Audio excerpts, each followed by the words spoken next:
a lot of people have like vaguely heard of Sri Lanka. Some of them don't really know where it is. Is it part of India? There was a lot of, we don't know about this, which to me was an opportunity because it's like, oh, if nobody knows about this talent pool, wait till they see it. We've got a big team in Sri Lanka. We manage everything. We call them divers. It's a lot of nautical puns involved in our business.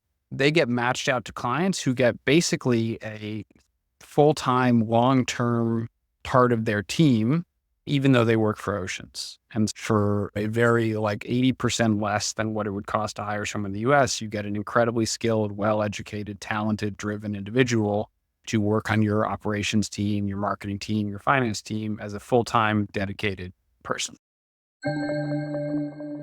We've got over 300 clients. I'd say probably almost 100 of them are e-com brands. So we see a lot of the trends. And what's interesting is we are seeing more like founder-led content. LinkedIn, of course, on Instagram and all the Meta products on TikTok, but LinkedIn especially has been a weird place of growth. And so a lot of our customers are coming and saying, hey, help me run my LinkedIn. In terms of the content creation, we're also seeing a lot of people turn to AI. So there's plenty of companies that have popped up for e-commerce brands where, okay, you don't have to do a photo shoot anymore. So on this episode of the 2x e-commerce podcast, we break down how tapping into Sri Lanka's skilled workforce can help you outsource high-level roles like marketing, operations, and finance, allowing you to scale your e-commerce business efficiently while saving on cost. This is the 2x e-commerce podcast, hosted by Kunle Campbell. So welcome to the 2x e-commerce podcast. In today's episode, we're diving into how tapping into Sri Lanka's skilled workforce can transform your e-commerce business. I'm joined by Ian, the founder of Oceans, a platform that helps e-commerce brands outsource high-level roles like marketing, operations, and finance to top talent in Sri Lanka. Whether you're looking to streamline your operations, improve media buying, or get control over your financial processes, Ian shares invaluable insights on how leveraging global talent can help you scale efficiently while reducing cost. If you're struggling to grow your team or keep up with rising costs, this episode is packed with practical advice you don't want to miss. And before we dive in, be sure to follow the podcast on your favorite platform. Your support helps us bring even more top-tier guests and content directly to you. Ian, welcome to the 2x e-commerce podcast. Great to be here. Thank you so much for having me. Excited to talk about all things talent, e-commerce, growth, and everything in between. Incredible. I've been hearing a lot about Oceans in recent times. I think I've come across your platform half a dozen times of recent. Do you want to give a backstory, your genesis, your origin? And you could start from your own story as a founder. Yeah, I was not a founder always, and I never really wanted to be a founder. I think it's not something that's really in my DNA. I was actually an academic for a long time and was planning to just become a professor my whole life. I studied international policy. A couple of conversations happened and I decided to take a job instead of becoming a professor. You have to understand that some of the people ahead of me that had graduated were like living in their cars as associate professors. So that sort of was like a wake up call. Oh, maybe academia, not the place for me. So I went into finance just because I was doing like international policy, cross-border stuff. I somehow convinced this asset manager out of Japan to give me a job investing in venture funds. That's when I got exposed to venture, startups. I knew nothing about it. I spent a couple of years doing that. We invested the money. I moved to work for one of the funds that we knew really well, was investing in startups in New York. And I think if anyone's out there and has been a venture investor, they know that yeah, it's a great job, but you're watching the entrepreneurs and you're like, man, that looks so much fun. Like I'm just sitting in an office, like researching stuff. They're out there building. Of course, that's misguided and fun is like the last thing you have as a founder and it's set at very specific points in the journey. But I decided to try my hand, started my first company. That was pretty successful. Started my second company and that wasted all the money I got from selling my first company. And now I'm on my third company and it's pretty well. So that's my story of how I got to a founder, but I consider myself to be unemployable at this point. I'm a terrible employee. I can't work for anybody. So I have to be a founder, and that's just my only option. Interesting. Interesting. So why talent? Why global talent? What is the opportunity here in talent?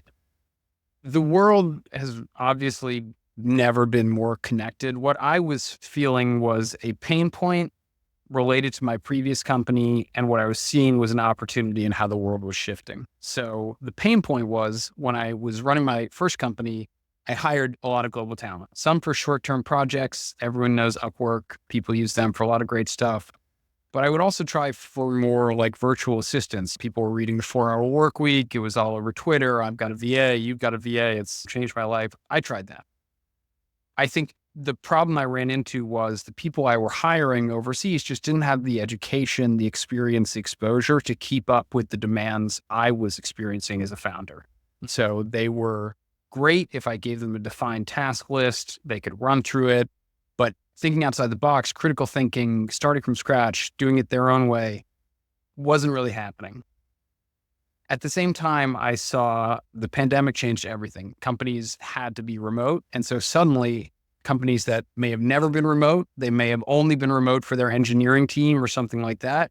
They had to put in place all the infrastructure to run their company from their desk at their home. That meant that suddenly domestic talent is the same as global talent, maybe just a different time zone. There's nobody going into the office. And so people are now ready to look at this. If they've got the same skill set, or if I can hire someone, if I'm struggling to hire here, why don't I just look abroad? So those things collided with some time I spent in Sri Lanka, where I found an incredible talent pool that I thought had a higher level of sophistication, education, drive, willingness. And I just fell in love with the people there, with the talent there. It was a country that didn't have a lot of strong ties to the US. And so I thought, here's an opportunity. I don't want to do venture again. I want to be bootstrapped. I don't want to reinvent the wheel. I just want to open a new market to something that already works. And that's when I started Oceans. That's super interesting. What got you to Bangladesh? To Sri Lanka, sorry. That's okay. As a company, listen, that incident right there betrays one of the issues, which these are very small countries, and Americans in particular, a lot of people have like vaguely heard of Sri Lanka. Some of them don't really know where it is. Is it part of India? There was a lot of, we don't know about this, which to me was an opportunity, because it's like, oh, if nobody knows about this talent pool, wait till they see it. What got me there was a previous company that I worked with called Usebase, had a big office there. They were a Japanese business run by a very good friend of mine, really a mentor of mine. And he had looked all over for, hey, where is the best talent for our equity research business? Really sophisticated stuff. And he needed English speakers. Japanese, there are not a lot of English speakers in Japan, especially at the professional level. And he looked to Sri Lanka, found an incredible talent pool there. I was working with him on some stuff. I was interacting with these people, and I saw, wow, this is a special place. So just to clarify, is Oceans exclusive to Sri Lankan talent, or are you global now? We have a few small offices elsewhere. We serve clients all over the world, but the bulk of everything we do is based in Sri Lanka. We have hundreds of people there working with clients all over the world. What's the population of Sri Lanka? It's about 27 million, I think. And what's your literacy rate? It's like 99%. Interesting. It's very high. Okay. And don't quote me on these stats. No, we'll fact check and put it in the show notes. Interesting nonetheless from a top level standpoint. And then what are the most popular term verticals or niches you find that talent from Sri Lanka actually fits? Interestingly enough, there's a reason I'm on this show with you. E-commerce has been like a huge category for us. Now we've just grown in there through referral. That's in terms of the businesses we serve. I can talk a bit more about that in a minute, but the talent we work with is three primary verticals: admin and operations, sales and marketing, and finance. So the way Ocean works is we hire these people, they work for us. We've got a big team in Sri Lanka. We manage everything, but we call them divers. It's a lot of nautical puns involved in our business. They get matched out to clients who get basically a full-time, long-term part of their team even though they work for Oceans. And for a very 80% less than what it would cost to hire someone in the US, you get an incredibly skilled, well-educated, talented, driven individual to work on your operations team, your marketing team, your finance team as a full-time dedicated person. Remember our chat in May earlier this season, episode 33 with Sam Piliero about scaling from $1 to $10 million with Google Ads? If you're already using reviews but feel like you're not getting enough, there's a faster way. With Reviews.io's Review Booster, you can collect reviews not only from new customers but also from past customers, so you're not waiting around for fresh orders to start building trust. So all you need to do is upload a list of customer details, and Reviews.io will handle the rest, automatically sending out review requests with customized email invitations. This means that you can get more reviews on your site quickly, helping boost your credibility. One of my personal favorite ways to extend the reach of our reviews is through their review management feature. It allows us to distribute reviews to third-party platforms like Trustpilot or Facebook. You can either send 100% of your reviews there or let Reviews.io automatically spread them based on where you need the most visibility. It's a smart way to amplify your brand's presence across multiple channels and build trust with potential customers. And if you're stuck in a long-term contract with another provider like Yotpo or Kendo, Lux, or Stamped, Reviews.io makes switching easy for listeners of the 2x e-commerce podcast with their contract buyout program. There's no need to overpay for a service that isn't delivering the results you expect. Reviews.io will buy out your current contract and offer flexible, no commitment monthly plans so you can switch today without the hassle of being locked in. So, ready to make your reviews work harder for your business? Get 10% off your first year with Reviews.io by mentioning 2x e-commerce when you sign up. New customers only, terms and conditions apply. And are they exclusive to my brand, or do they work for multiple brands? Yeah. Now, it's a good question because there's a lot of different models out there. And this is a new wave of, I guess, what would be traditionally known as outsourcing. So historically, there was, a huge function we want to shift overseas, mostly call centers. And then we got into this place where it was a lot of work product delivery. So there were a lot of businesses where it's like, oh, you're Deutsche Bank and you want to have an analyst do your models for you. They'll deliver your models and you can talk to them, but they're not part of your team. Now we're in a new place because of the pandemic opened up everybody to remote work, where I can be in Sri Lanka and get a birthday cake from you and be at the all hands and have an email address and be on the Slack and really be fully part of your team. So they are dedicated, exclusive. Our oldest customer is almost three years old now. We're a very young company. They still have all their people. They've been with them for 3 years, helping them build this. It's a podcasting startup. And that's the way we prefer to do things. So we don't do short-term or project-based or anything like that. Okay. And then what about what are the sizes of businesses that use your talent pool at Ocean? Sure. We work mostly with, I would say, in terms of startups, we work mostly with seed, Series A, Series B companies. We also work with a number of services businesses. I'm talking law firms, accounting firms, things like that. We work with medical practices, doctors' offices, design agencies, nonprofits. So our customer base is actually quite large. Mm-hmm. We're not a Fortune 500 vendor. We're working with, I would say, at most medium-sized mid-cap businesses. Which makes sense. The reason I asked was systemization, people processes. We talk about people processes and systems, and people is the first piece. And then when we get into processes, what was in my head was like, this business, I'm assuming these businesses already have their established processes, and then they're plugging these talents into the processes that they're not necessarily creating processes for you. Is that the...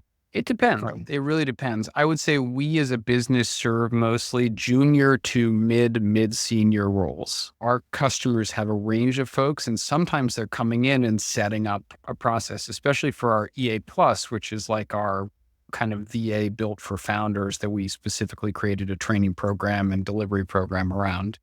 They are coming in with the expertise to say, hey, we have a great ecom brand as one of our customers called Cheers. They make an after drinking supplement, and their person came in, works for the CEO directly, and brought all these processes with them on how to go to a conference and keep track of everybody that you've met and make sure that the follow-ups happen. Here's the playbook for that. And here's the playbook for trade shows and the checklist for everything that we need to go through if we're going to a trade show, and making sure that we have everything set up for that. And here, if you're a F&B brand, you're on KT, you're on Unify, you're selling it to retail as well as ecom. There's a lot of complex stuff around that. So sometimes, depending on the role, they'll come with a playbook, they'll set up the systems, and they'll do it for you. Other times, they might be working with a senior member of the team to support them, and they'd be fitting into existing processes. Okay, that makes sense. Now, speaking on behalf of the audience, I'll just give a typical avatar. I'm running a 1 million a year business. It's 2 years old. We're establishing product market fits.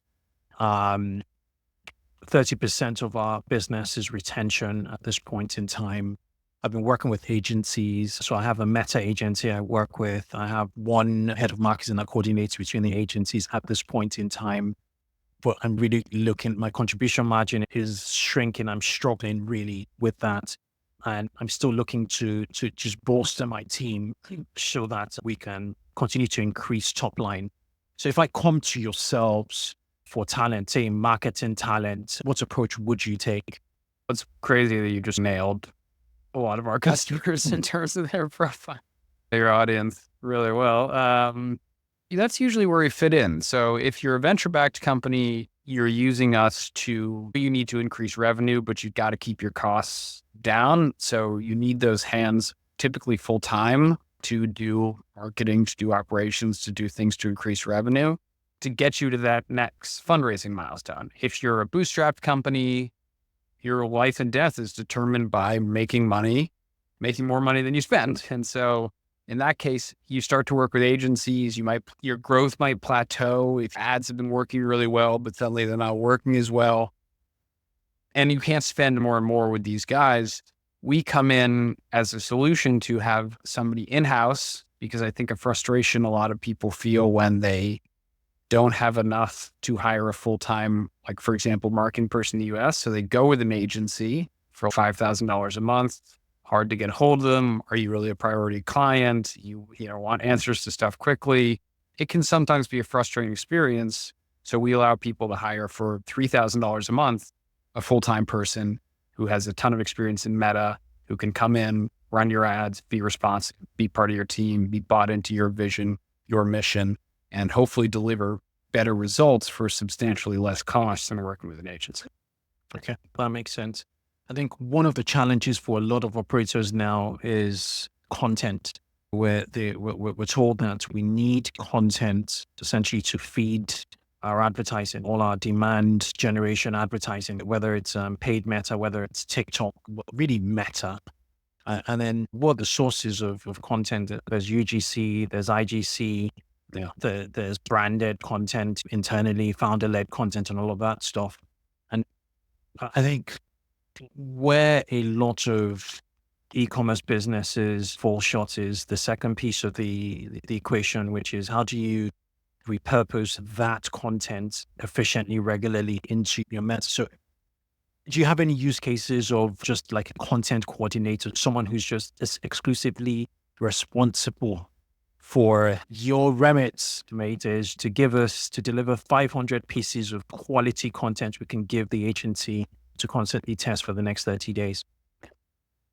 We just anecdotally, one of the interesting things is we've got over 300 clients. I'd say probably almost 100 of them are e-com brands. So we see a lot of the trends. And what's interesting is we are seeing more like founder-led content. LinkedIn, of course, on Instagram and all the Meta products on TikTok, but LinkedIn especially has been a weird place of growth. And so a lot of our customers are coming and saying, hey, help me run my LinkedIn.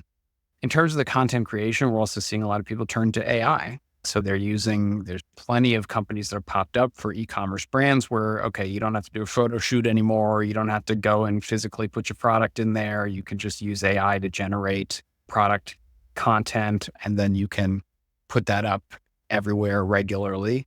And we're also seeing more micro influencers, instead of giving, I don't know what it costs to work with Ronaldo, $1 million for a post, something like that, and hope that some percentage of his audience converts. They're spending $500 on a micro influencer. That is if you go that route, it is often more effective, but incredibly intensive, because now you don't have 3 huge influencers you're working with.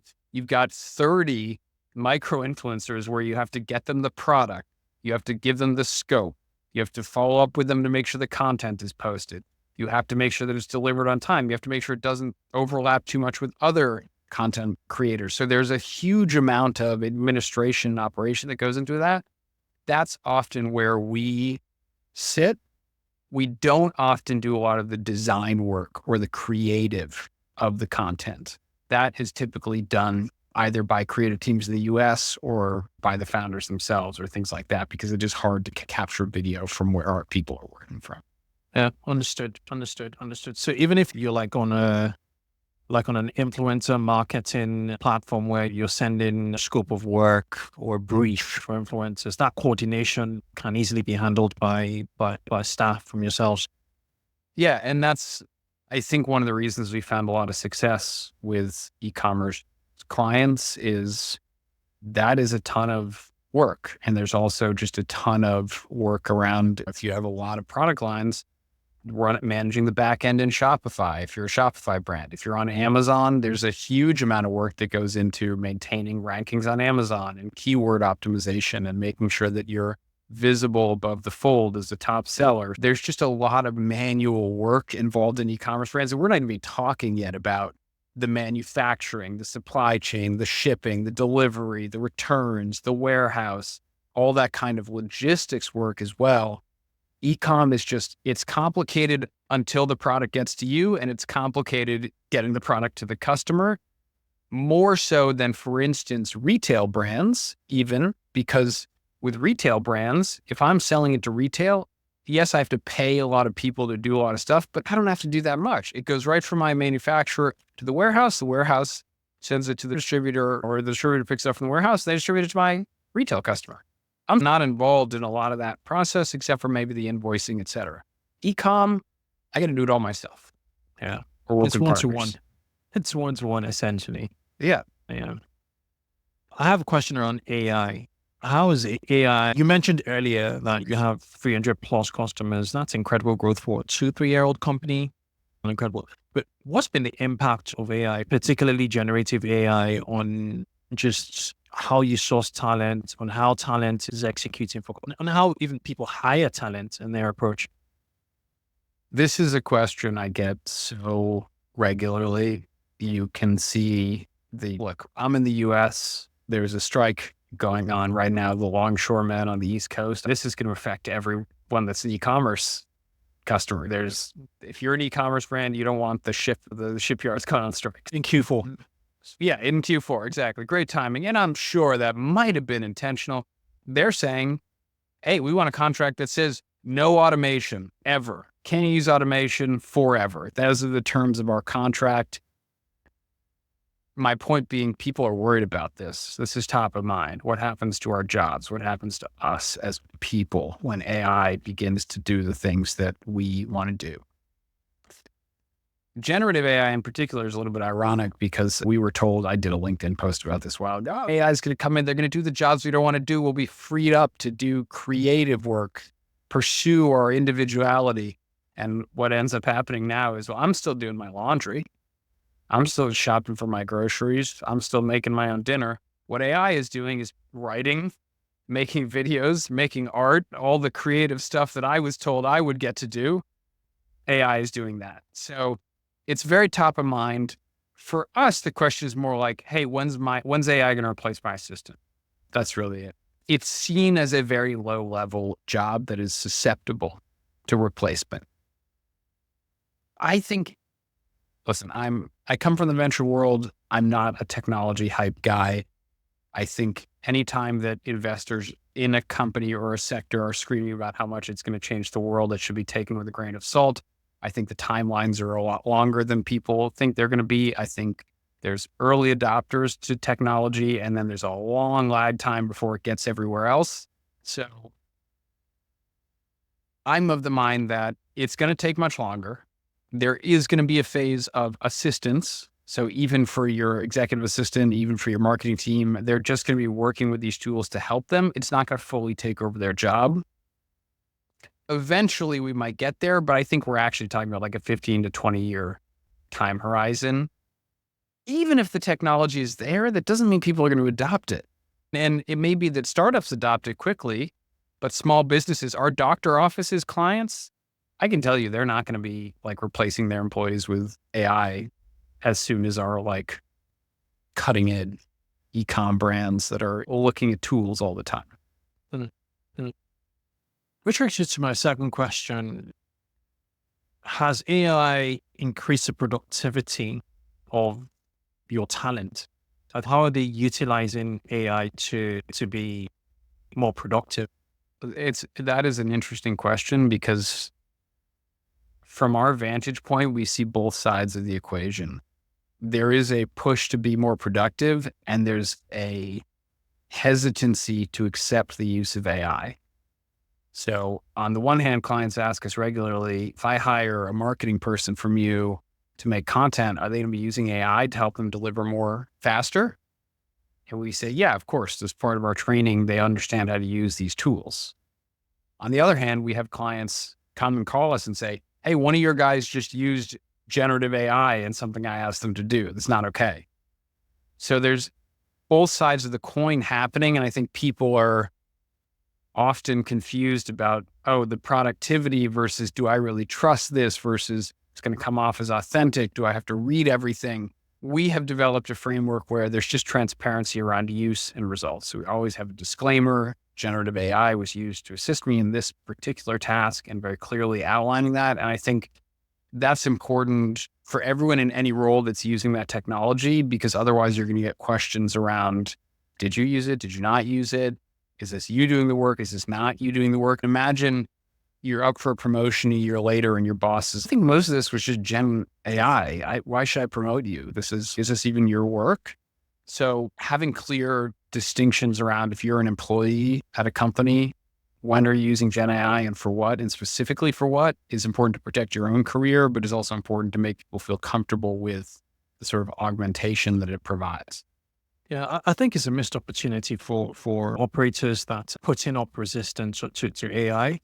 I think every member of your team should, well, so long as it's within the remit of their job description or scope of work, should be essentially really good.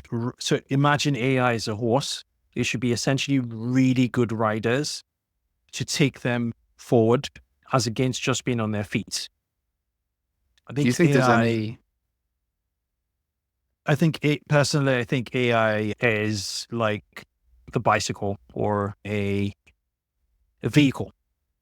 Do you think there's any, if I'm an employee, any fear that, oh man, I'm going to ride this bicycle until they knock me off the bicycle and the bicycle keeps going? As they're like, am I training my replacement right now? Sometimes I think that's like a subtle fear in the back of the mind of these people. So for my podcast, I use AI, and I can tell you that it's tough, particularly with the accuracy. And what I'm finding is sometimes for certain projects, I've been better off working with a human. Yeah. Just due to the fact checking and the iterations and waiting for it to come over and over again. A human that knows that their job is at stake would have just done a better job without so many iterations. And I'm also finding that its ability to hold generative AI, particularly to hold information, the memory capabilities are still a bit laggy. So I could be on a prompt. If a prompt is really long, so let's say I put on 40 prompts in one single session, it's very hard for it to contextualize prompt 5 when it's at prompt 30 with the results or the outputs it's giving. That's obviously going to change over time, but we're in 2024 now and that's still happening. Yeah. I guess to turn the question back to you, AI can make video now. How long until you just say, I'd love an interview. It's going to be me and the CEO of Oceans. Here's the website link and his LinkedIn. Just throw that together for me and let's put it out on the feed. Believe you me, people don't, at least for now, people don't want to hear from robots per se. But in this scenario, I could use AI to research all the podcasts you've been on and come back to me with questions no one else has asked you before. And then that's value to my audience. Yeah. Another use case in e-commerce, just go through all the customer reviews for our top seller, look at the competitors and see the gaps, and let's feed that back to product development. So with those use cases, for a human to process all of that, No, it's not worth it. AI strategy is the only thing that'll beat AI. I think the strategy behind your use of AI is where the human intelligence comes in. And I don't know where this universal intelligence thing that they're talking about, but where we are now with generative AI, you still need a really good human that can strategize and know what the outputs would be. And then it requires iteration upon iteration. And I find value, or I apply value, or I give value to individuals that know how to use AI like really well, like creatively, like a very talented artist, for instance, just their ability to get the most out of AI. But I digress. No, that's a topic everyone is interested in. So Indeed. What first hires in e-commerce, particularly operators listening to this, would you suggest listeners consider if they're looking for Sri Lankan talent through Oceans? I would say right out the gate, lazy answer, but our EA Plus. And what we do with our EA Plus and why it's different is we decided not to hire people that had any background as VAs. So I had hired a lot of VAs before. They were career VAs and they were great, as I mentioned, for the basic stuff.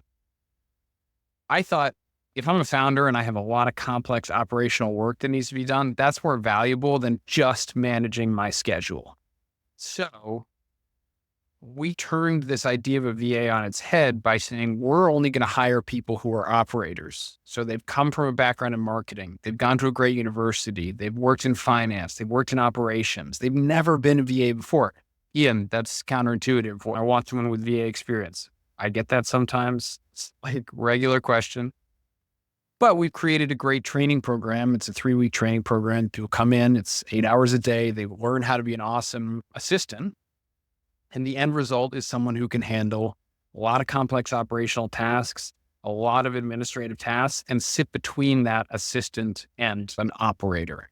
So for growing companies, let's say you're $1 million to $5 million, maybe $10 million in revenue, you're sub 30 employees, you've got a CEO whose kind of business is picking up, but there's a lot to manage.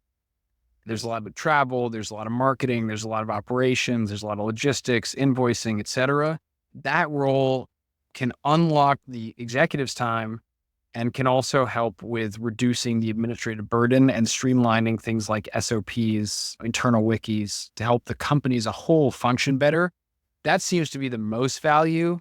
From there, clients typically, they're very happy with this. Let's hire somebody else through Oceans. Then we usually go to marketing, paid acquisition, media buyers, someone to manage Meta. And then sometimes if they're getting big enough, we go to accounting. We do a lot of like bookkeepers, financial controllers, FP. And now we're making money. How do we manage that money? How do we analyze that money? What's our cash flow? What's our budget? That kind of work as well. Super interesting. Really interesting stuff there. What about HR? Like delegate? How do you manage the resource? What happens? What's the day-to-day? Also with time zones, I think that the day starts much earlier than ours. Even I think yours is like 12 hours. Ours is about 6 or 8 hours. So Yeah. how do you manage time? We do it differently than a lot of folks. So I'll talk briefly about delegation, but also in terms of time zone. A lot of our competitors, a lot of other people you might hire work the full overnight shift. Our philosophy is we want to deliver the best talent to our customers. Think about your own market in the UK. How many of the smartest people in the country do you know that are working the graveyard shift? It's not the most appealing option. So we don't do that. Our folks work a split shift. So in the US, they work 5 hours of live overlap, 3 hours of async. So our customers get enough face time with them to do what they need to do in the mornings, but then they're also doing some async work so they can go to bed at 10:30, 11:30 at night, and they don't have to work till 4 o'clock in the morning. In terms of how to manage them, these people are part of your team. They're working with you day to day. They're in touch with us. They're in the trenches with you. We have a lot of folks in our collective kind of offshoring sphere that make endless playbooks, endless delegation handbooks, how to delegate, how to do that. Our philosophy at Oceans is that puts more work on the delegator, on the executive, on the manager. Our role should be to prepare our talent and our people to proactively fit themselves into the organization and manage up. Hey, here's what I can do. Here's what I should focus on. What do you think? It's a very different relationship. And that's part of the unique training we give people is not, hey man, here's a bunch of books on how to delegate to your people. Great, go do it. Wouldn't it be nice if someone came in and was just like, hey, here's what I'm going to do today, if that's cool with you? That seems easier to me. So that's how we've set up our training and our focus as a business. Yeah. So with the training you offer them, there still needs to be some sort of immersion into like my entire company, particularly given the fact that this person is remote, for them to really sink in to understand what our challenges are, what makes us tick, how do you get them to be embedded in the company so they make a really relevant suggestion as to how they can add value? Because that's what I heard you sort of say in terms of here's what I can do. Yeah, we check with our clients throughout the process. Are you going to take this person, meet with them every day, make all the relevant introductions, onboard them in a way that is like you're onboarding a normal employee? Okay. Because that's what has to happen. If you hire this person from us and keep them walled off over here, they're just like over there, they're not part of the company, it's never going to work. And we check from the first time you get in touch with us, you might be evaluating our services, but we're evaluating you. And the reason for that is because the number of potential customers is way higher than the number of great people. And so we actually are pretty selective about who we work with.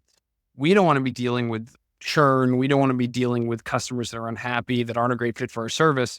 We're looking at, are you going to bring this person in, let them shadow you, spend the time every day for the first month, really invest in that J curve, introduce the rest of the team and treat them in a professional way like they are fully part of your organization?